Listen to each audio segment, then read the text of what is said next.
And we return to the Talk Shop Citizens Comment during the Candidate Awareness Tour 2026. And we're visiting with Laura Pavey, citizen of Wyoming. And you gave in the prior segment, Laura, you gave us 4 important areas that were of critical importance to you. The first, property taxes. The second, land and handling of those and being heard in the state of Wyoming. The third, you spoke about the race for data centers and nuclear in Wyoming, and then education, parental rights, also in your list of 4. Is that correct? Yes. Yeah. When we left off, you were telling me about your views on property taxes. Are you not concerned with the People's Initiative, should that pass, that entities like police, fire, uh, government would be underfunded in critical areas in your community? Well, I think those should be funded first, always. Um, I'm not concerned with those. Those are considered essential services. And constitutionally, they have to be fully funded. But I do think that our government needs to look at some of the things that we are funding. Is that the proper role of government to be funding certain things that they're funding?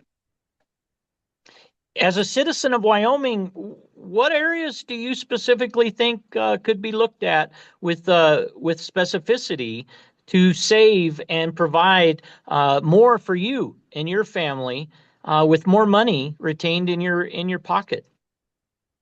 Well, I think that if there's more money in my pocket, that goes and circulates more in the community. Um, as people spend money on groceries, that pays for the people who are employed by the grocery stores, who then use that paycheck over and over and over again. So that money will be circulated more in our community rather than just, one-time shop to the property tax, So and then what to would our you government. I'm sorry to interrupt. What would you say to friends or neighbors that are considering a property tax initiative, voting for or against? What would you say to them as their neighbor or their friend, perhaps even your family, going forward to November 3rd, where that initiative will be on the ballot? Well, I would refer them back to our founding fathers and the what we fought for in the beginning when we were being taxed. Um, I think that our taxes, our government, unfortunately, has become too reliant upon taxing the citizens, and our property isn't our property. If we can lose it to property tax liens, I've seen far too many people in our community and the rest of Wyoming lose their houses because of property tax liens. Um, I think that there was around 80 um, in Sweetwater County this last time that I looked, that their properties were going up because of the property tax liens that they owed. And that people shouldn't, they'll never own their home if we're constantly being strung armed by property taxes. How did you feel as a citizen signing the petition to put this initiative on the ballot in November, that Uh, current elected officials weren't representing that in the legislature, the actions of the legislature while that initiative was going on? The people were forced to have a required number of signatures in order to get that topic voted on across the state. well, I think that it's a very important part of our Wyoming Constitution, being able for the people to bring forth initiatives. So I'm very thankful that that is in our Wyoming Constitution. We are a part-time legislature in Wyoming. So sometimes there's so many bills, and I know that there were attempts to get property tax relief, but this was the people's voice demanding something happened.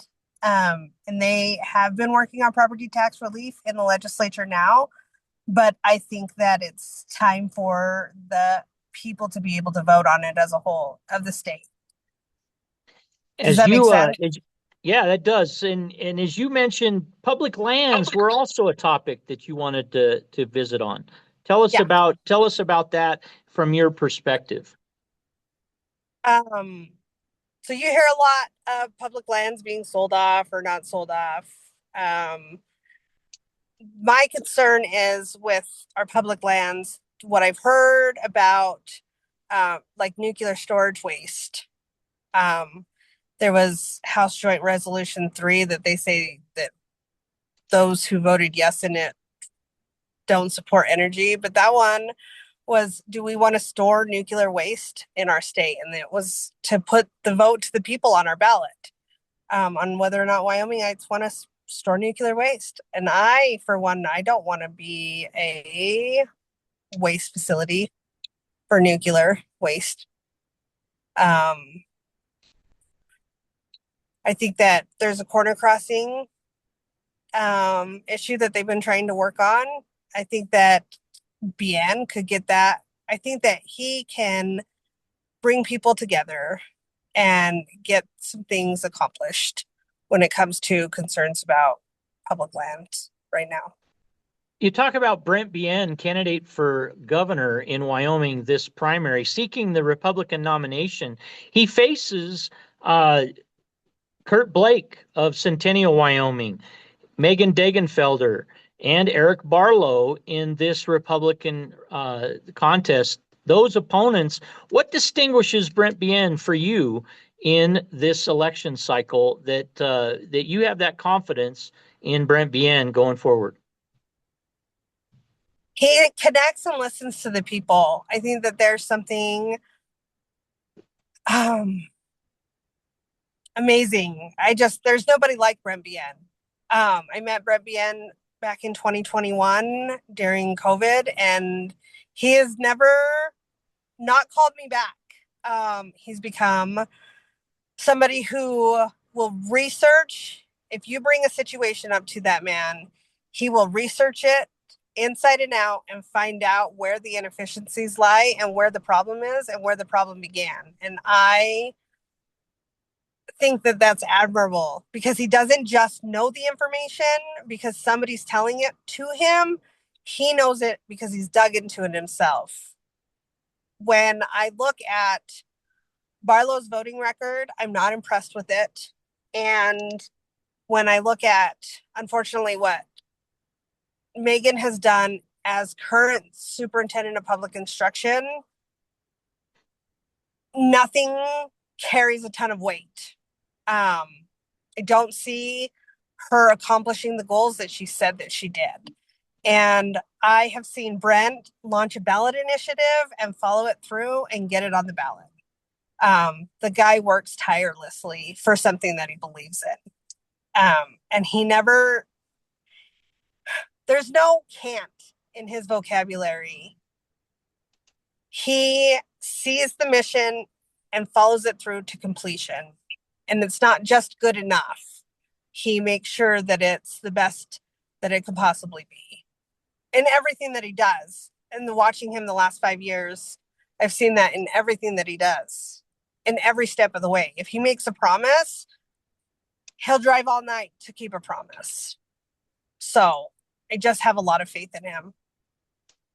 When it comes to legislative experience, what makes you comfortable that he will make a difference differently than anybody else in the gubernatorial race? Well, I don't think that it takes somebody who has been in government. I don't like when I hear that he hasn't paid his dues. Why do you have to pay your dues in order to run as governor? That's not what our Constitution says, right? Right?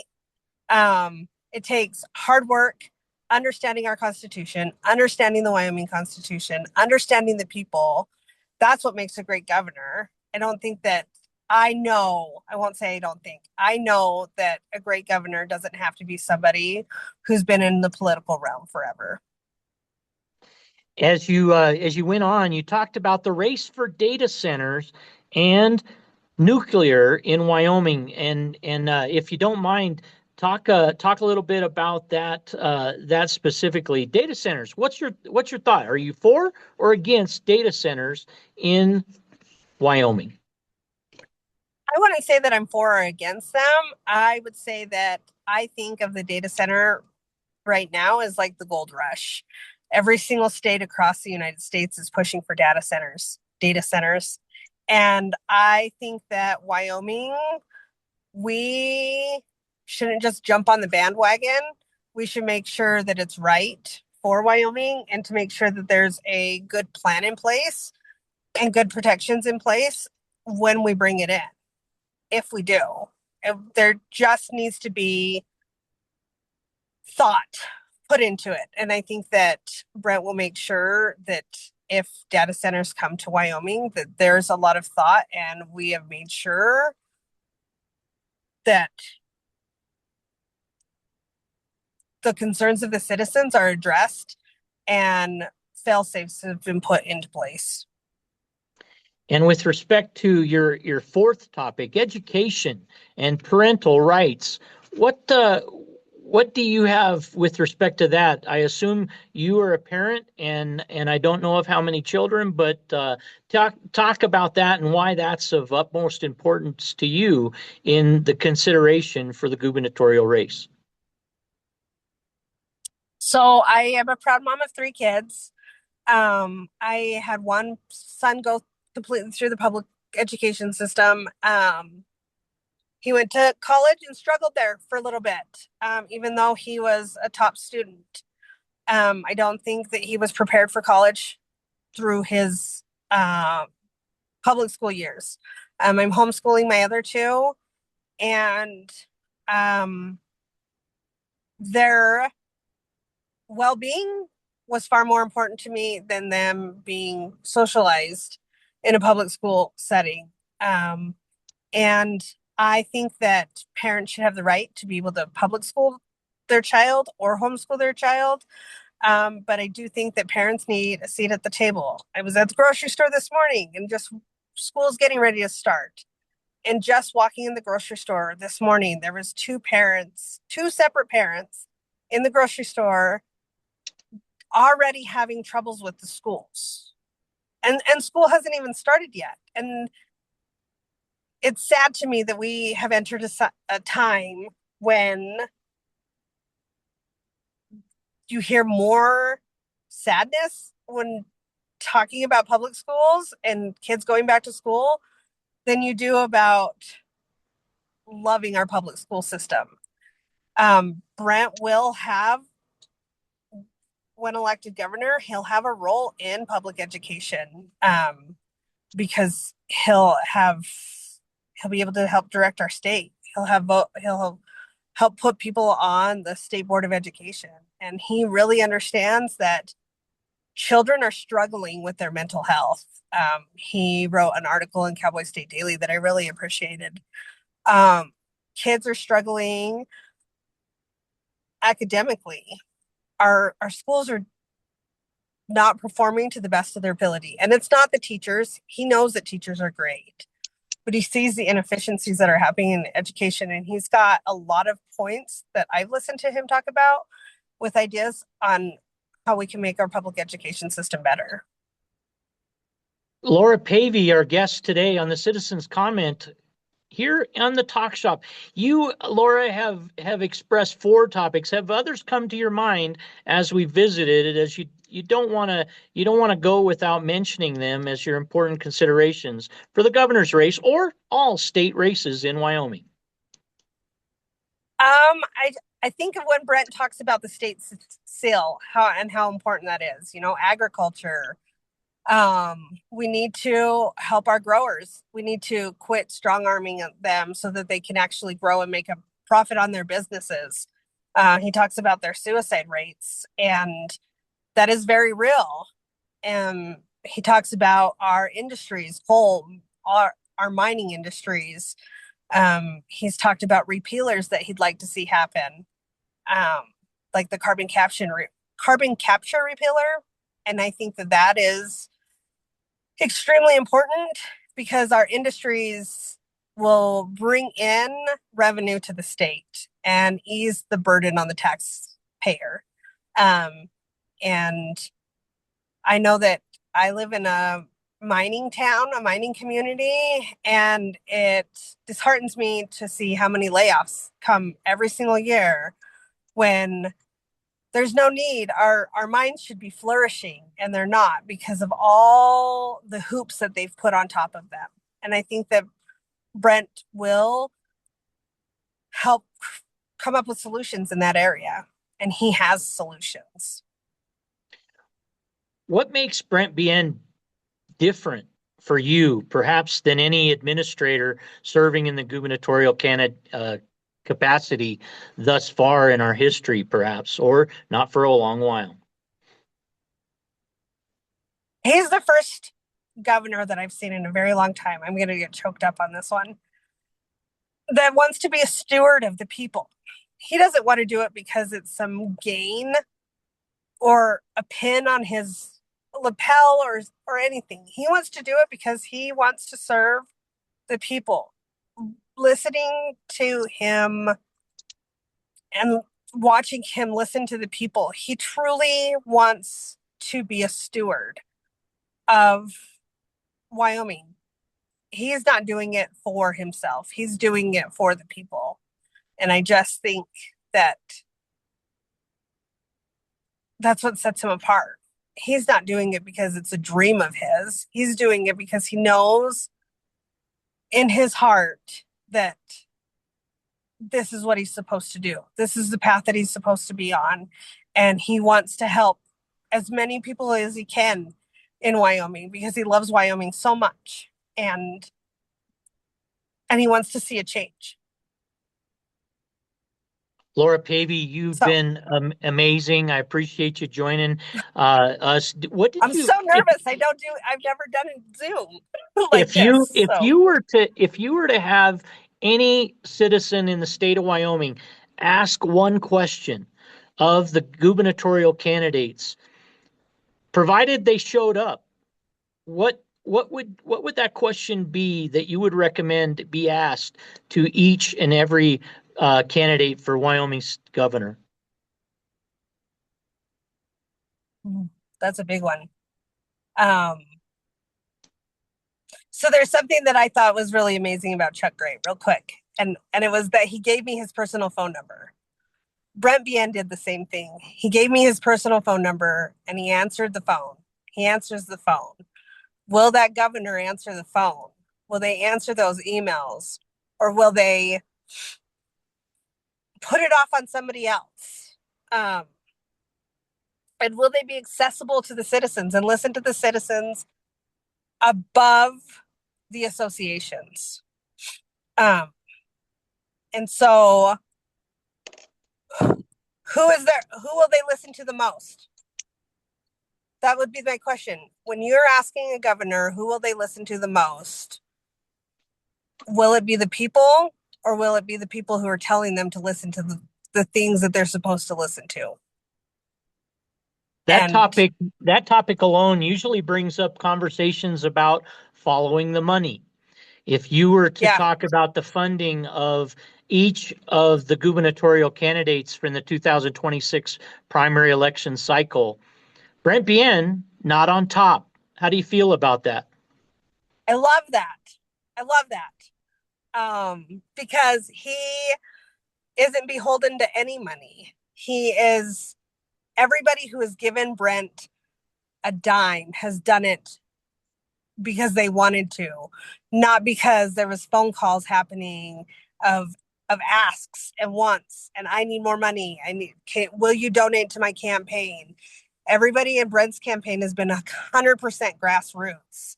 And I think that speaks volumes. And I think that it changes the trajectory of our elections because there's too many, I'm not going to say dark money, but too many big time money goers who influence the elections. And I think that I'm so sick of money being the number one influencer on who's going to win.